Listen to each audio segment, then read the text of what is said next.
for our continuation in our discussion, let's proceed to the opportunities.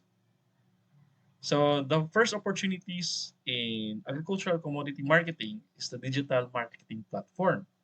So since there is a new technologies that are available in our hands, the rise of these digital platforms and e-commerce provides a new opportunities for our farmers to reach out consumers directly and reducing the reliance on intermediaries and potentially increasing the profits. Example in the Philippines, these platforms like our Cropital and Agricul are helping our farmers connect directly with buyers and offering better prices and market access.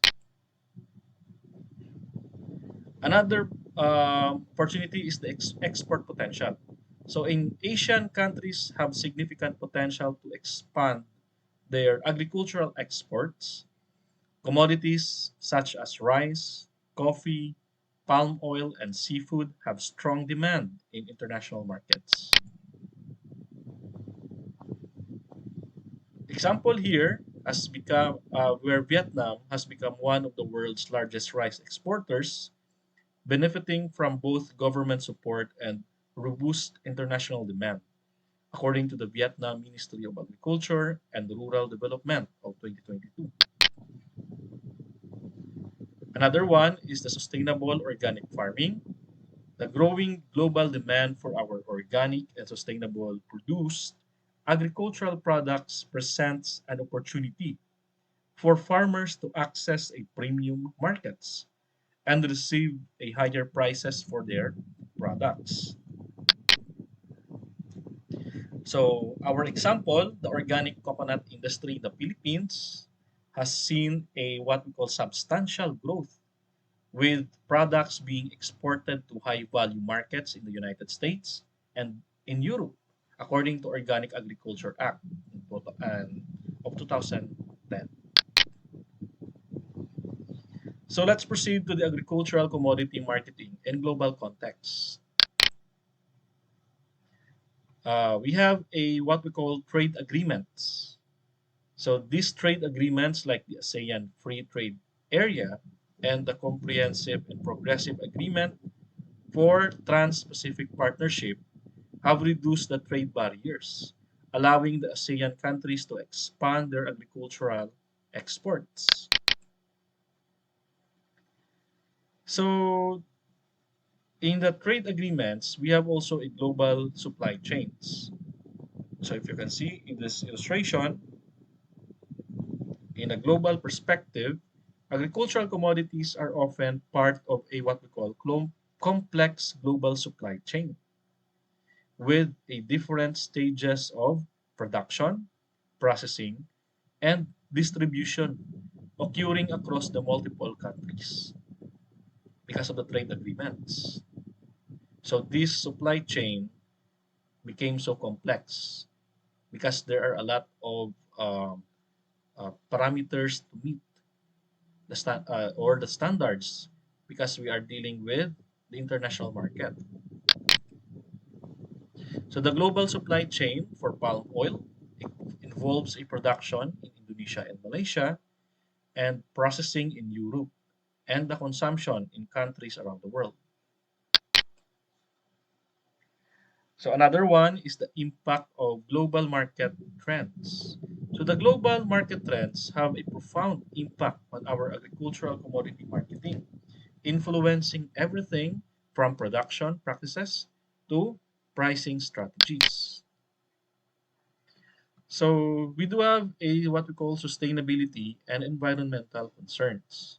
So there is a growing demand for sustainability produced of our agricultural commodities driven by consumer awareness of environmental issues and corporate social responsibility initiatives.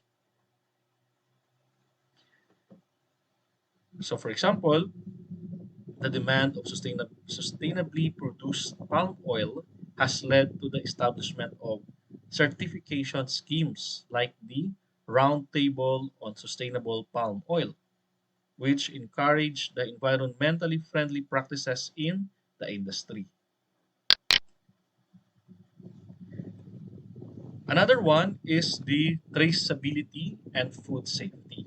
Because of the technology that we have, we can be able to track our product, where it came from, and to our final end. So it gives a what we call a big data. It provides a big data that our analysts can have a better outlook and make a better analysis of that data. So it will be used for forecasting.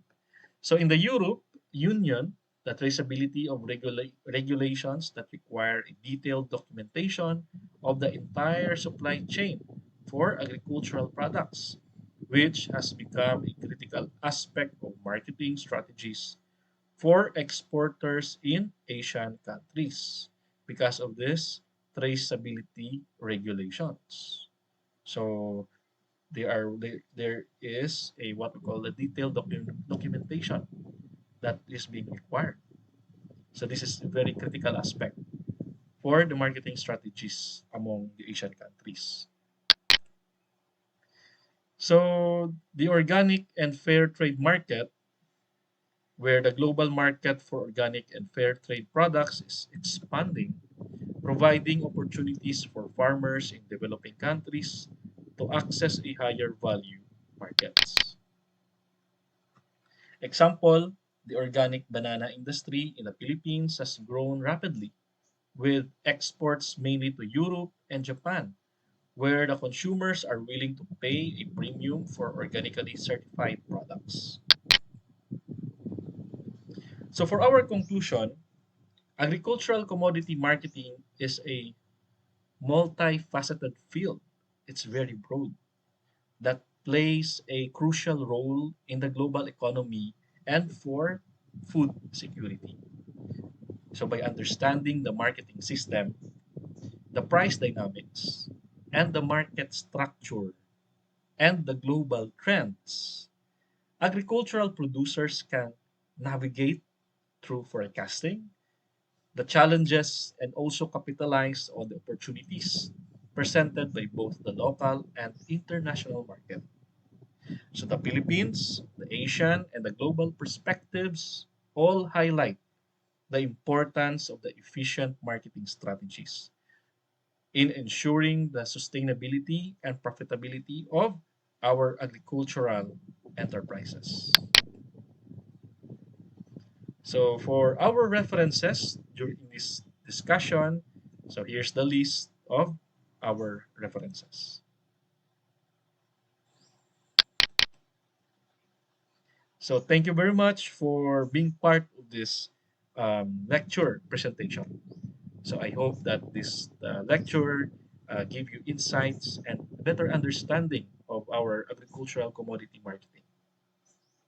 So I hope that I will be able to uh, impart this very important message to everyone. So I'll see you again on my next lesson. So thank you and have a good day.